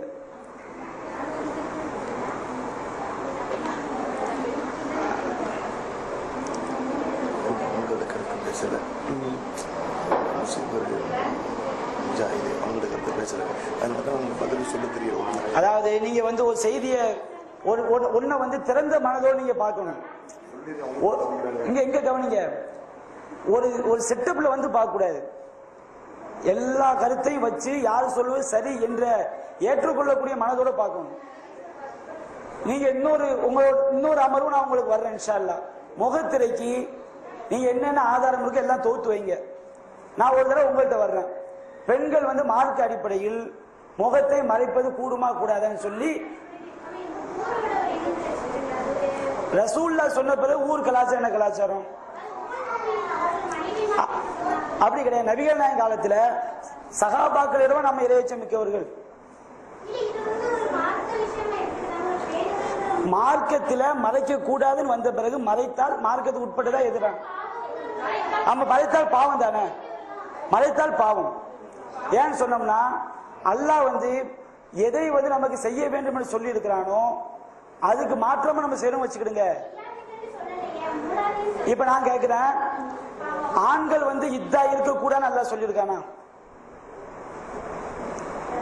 ஆம்பளைங்க இத்தா இருக்க கூட, பொம்பளைங்க இத்தா இருக்கு நல்லா சொல்லியிருக்கிறான். ஆம்பளைங்க இத்தா இருக்க கூட நல்லா சொல்லியிருக்கானா? குர்ஆன்ல அல்லாஹ் கட்டளை போடுறான், தாலிக்கு அதுனா ஐயோரஃப்ன, அவர்கள் அறியப்படுவதற்கு நெருக்கமானதுங்கிறான். யுதிரீன அலைகினமின் ஜலாபீபிகின்ன, தங்களுடைய முக்காடுகளை அவர்கள் மீது தொங்க போடுங்கள். முக்காடு தொங்க போடும் போது அவர்கள் அறியப்பட வேண்டும் அல்ல சொல்றான். நீங்க முக்காடு தொங்க போட்டீங்கன்னா நீங்க அறியப்பட மாட்டீங்களே. நீங்க முக்காடு தொங்க போட்டீங்க,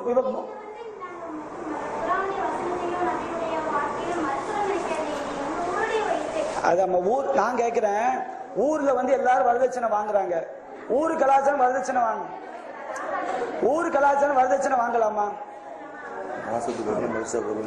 நான் கேட்கிறேன், இல்ல நபியுடைய ஒரு சுன்னத்து வந்து நபிகள் நாயகம் ஸல்லல்லாஹு அலைஹி வஸல்லம் வந்து முகத்தை வந்து வெளிப்படுத்த வேண்டும். நபிகள் நாயகம் எல்லா சஹாபி பெண்களும் வெளிப்படுத்தி இருக்கும் பொழுது மறைப்பது என்பது நபி வழிக்கு உட்பட்டதா மாற்றமானதா? எப்படி? இல்ல நான் உங்களுக்கு இன்னொரு நாளைக்கு வர்றேன், நீங்க தவற இல்ல. உங்க இது வந்து மார்க்கத்துக்கு மாற்றம் உங்களுக்கு வந்து குர்ஆன் ஹதீஸை நிரூபிக்கிறோமா? இப்ப நீங்க சூனியத்தை பத்தி கேளுங்க. இல்ல நீங்க வந்து மாற்று கருத்துடைய மட்டுமே விளக்கம் கேட்டு வரனால வாங்க, ஒன்னும் பிரச்சனை கிடையாது. அன்பிற்குரிய கவனிங்க, இன்ஷா அல்லாஹ் நம்முடைய தௌஹீத் ஜமாத்தின் சார்பாக ஷிர்கான கொள்கையை போதிக்கிறனால சூனியத்தால வந்து பாதிப்பு ஏற்படுறது அல்லாஹ் நாடுவான் என்பது ஷிர்கான கொள்கை. எப்படி அல்லாஹ் சாப்பிடுவதற்கு நாடணும், அல்லாஹ் சாப்பிடுவான் நாடினால் சாப்பிடுவான் என்று சொல்வது ஷிர்கோ, அல்லாஹ் நாடினால் தூங்குவான் என்று சொல்வது ஷிர்கோ. கவனிங்க, அல்லாஹ் நாடினால் குழந்தை குட்டியை ஏற்படுத்திக் கொள்வான் எப்படி ஷிர்கோ, அது மாதிரி அல்லாஹ் நாடாத ஒரு சூனியத்துக்கு பாதிப்பு ஏற்படுத்த நாடினால் நாடுவான், பாதிப்பு ஏற்படுத்த நாடுவான் நம்போது ஷிர்கு தான். அதான் அவங்க நிறைய குர்ஆன் ஆயத்துக்களை காட்டி அவங்க தெளிவுபடுத்தி இருக்கிறேன். என்னுடைய கருத்தை வந்து தௌஹீத் ஜமாத்தை பொறுத்த வரைக்கும் யாருடைய உள்ளத்திலும் போய் திணிக்க வேண்டும் என எங்களுடைய கொள்கை கிடையாது. எங்களுடைய கருத்துக்களை நாங்கள் என்ன செய்வோம், எடுத்து வைக்கிறோம். உங்களுக்கு சரியாப்பட்டா ஏற்றுக்கிடுங்க, தவறு நீங்க இருக்கக்கூடிய நிலைப்பாடு தவறுன்னு தெரிந்தால் நீங்க அதை விட்டு வெளியே வாங்க. மாற்று கருத்துடையவங்கள்ட்ட போய் கேள்வி கேளுங்க. அடுத்ததாக தமிழ்நாடு தௌஹீத் ஜமாத்தின் சார்பாக சத்தியமான கொள்கையை பெண்களுக்கு போதிக்க வேண்டும் என்பதற்காக நாங்கள் ஒரு பெண்கள் மதரசா துவங்கவிருக்கிறோம். அந்த பெண்கள் மதரசாக்கு மாதம் ஒரு தடவை பாடம் நடத்துவதற்காக நான் வருவேன் இன்ஷா அல்லாஹ். அந்த மாதிரி நான் மாதம் ஒரு தடவை வரும் பொழுது நீங்க உங்களுக்கு ஏற்படக்கூடிய எந்த மசால் ரீதியான சந்தேகம் நீங்க செஞ்சுக்கலாம் இன்ஷா அல்லாஹ், கேட்டு தெளிவுபட்டுக் கொள்ளலாம். இந்த நிகழ்ச்சி நாம் இன்ஷா அல்லாஹ் இத்தோடு நாம் நிறைவு செய்கிறோம். என்னம்மா சொல்லுங்க சொல்லுங்க, எந்த என்ன சீட்டு கேள்வியா கேட்டுருங்க.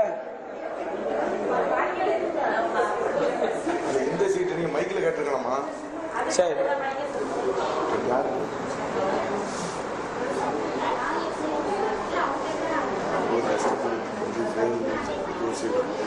அதாவது ஜோசியக்காரன் வந்து நடந்ததவன் தெளிவா சொல்றான், அது எப்படி அவனால சொல்ல முடியுதுன்னு சொல்லி கேள்வி கேட்கிறான். அப்படி சொல்லவே முடியாது. நபிகள் அல்லாஹ் குர்ஆன் சொல்லி காட்டுறான், குல்லா யஅலமு மன் ஃபி ஸமாவாதி வல் அர்தி கைப இல்லல்லாஹ். வானங்களிலும் பூமியிலும் மறைவான விஷயங்களை அல்லாஹ்வை தவிர யாரும் என்ன செய்ய முடியாது, அறிய முடியாது. இன்னும் அல்லாஹ் சொல்லி காட்டுறான், வமா தத்ரி நஃப்சுன் மாதா தக்ஸிபு கதா. எந்த ஒரு ஆத்மாவும் நாளை என்ன சம்பாதிக்கும் என்பதை கூட என்ன செய்ய முடியாது, அறிய முடியாது. நபிகள் சொல்லி காட்டுறாங்க, மன்னாத்தா காஹிதன வர்ராஃபன் ஃபஸத்தகஹு பிமா யகூல் ஃபகத் கஃபர பிமா உன்ஸில அலா முஹம்மது ஸல்லல்லாஹு அலைஹி வஸல்லம்.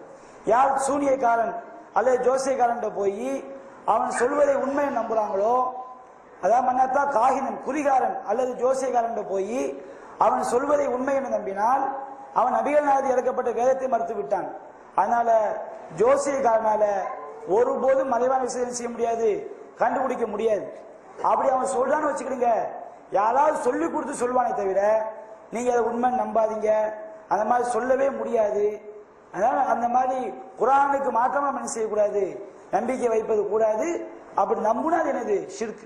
என் நபிகள் நான் சொல்லிட்டாங்க, ஜோசியக்காரன் போய் அவன் சொல்ற உண்மை நம்பிட்டா நம்ம எப்படி ஆயிடுவோம், காஃபிர் ஆயிடுவோங்கிறாங்க. அதனால அவனால் ஒருபோதும் என்ன செய்ய முடியாது, மறைவான விஷயங்களை சொல்ல முடியாது. அது குர்ஆனுக்கு மாற்றமான ஒரு செய்தி. நாம என்ன செய்யக்கூடாது, நம்பிக்கை கொள்ளக்கூடாது. எப்படி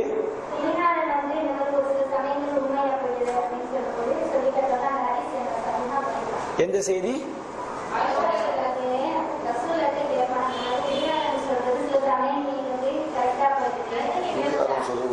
குறிகாரன் சொல்ல சில சமயம் கரெக்டா போய் அது வந்து அந்த விஷயம் வந்து நபிகள் நாயகம் நபியாக அனுப்பப்படுறதுக்கு முன்னாடி சில ஜின்கள் வந்து ஒட்டு கேட்டு குறிகாரன் வந்து என்ன செய்யும் போடும். நபிகள் நாயகம் நபியா அனுப்பப்பட என்ன செய்யப்பட்டாச்சு, தடுக்கப்பட்டு விட்டது.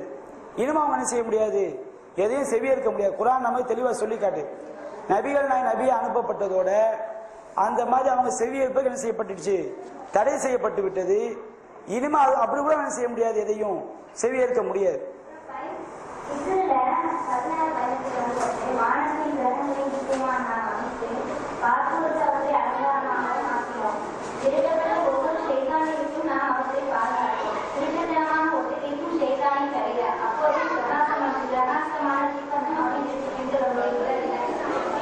அதாவது இது வந்து நபியாக அனுப்பப்படுவதற்கு முன்பு உள்ள நிலை. ஒன்றின் செய்தியை செவியேற்பான். இந்த ஹதீஸ்ல உங்களுக்கு வரும், நபிகள் நாயகம் நபியாக அனுப்பப்பட்ட பிறகு வானத்துடைய செய்திகளுக்கு நமக்கு மத்தியில் திரை ஏற்படுத்தப்பட்டு விட்டது. நாம் எந்த செய்தியும் நம்ம என்ன செய்ய முடியல, செவியேற்க முடியவில்லை என்று சொன்ன ஜின்கள்லாம் போகும். ஜின்கள்லாம் போய் நபிகள் நாயகம் ஸல்லல்லாஹு அலைஹி வஸல்லம் உட்கார்ந்த சதையை தொழுதுகிட்டு இருப்பாங்க. தொழுதுகிட்டு இருப்ப குர்ஆன் ஓதக்கூடிய செய்தியை கேட்கும். அந்த செய்தியை கேட்டு ஜின்கள் பேசிக்கிடும், வானத்துடைய செய்திக்கும் நமக்கும் தடையை ஏற்படுத்தி குர்ஆன் வசனம் தான். நபி வர்றதுக்கு முன்னாடி அந்த மாதிரி அவங்க செய்வேத்துக்கிட்டு இருந்தாங்க. நபி வந்த பிறகு அது முழுமையான செய்யப்பட்டாச்சு, தடை செய்யப்பட்டாச்சு. இனிமே என்ன செய்ய முடியாது, எந்த ஷைத்தானும் செய்ய முடியாது, ஒட்டு கேட்க முடியாது. சரி, அதாவது இது சம்பந்தப்பட்ட மற்ற பொதுவான கேள்விகளும் இதை பற்றி வளர்க்கலாம் இன்ஷா அல்லாஹ். சூனியம் சம்பந்தமாக இன்றைக்கு நாம ஏற்படுத்த நிகழ்வு நிறைய கருத்துக்கள் உங்களை மத்தியில் நம்ம செஞ்சிருக்கிறோம், முன்வைத்திருக்கிறோம். அல்லாஹ் ரப்பல் ஆலமீன் உண்மையை புரிந்து உண்மையோடு நடக்கக்கூடிய மக்கள் ஆய்க்கல் புரியணும் இன்ஷா அல்லாஹ். அடுத்தடுத்து நடக்கக்கூடிய நீங்க நாம வச்ச கருத்துக்களை நல்ல உள்வாங்கி நீங்க என்ன செய்யுங்க, மாற்று கருத்துடைய விளக்கம் கேளுங்க. சரியான விளக்கம் உங்களுக்கு தெரிந்தால், நாம் சொல்வது சரியான விளக்கமாக இருந்தால் அதை ஏற்று உங்களுடைய வாழ்க்கை அமைத்துக் கொள்ளுங்கள். வாஹிரு தஅவானா அல்ஹம்துலில்லாஹி ரப்பில் ஆலமீன். அஸ்ஸலாமு அலைக்கும் வரஹ்மத்துல்லாஹி வபரகாத்துஹு.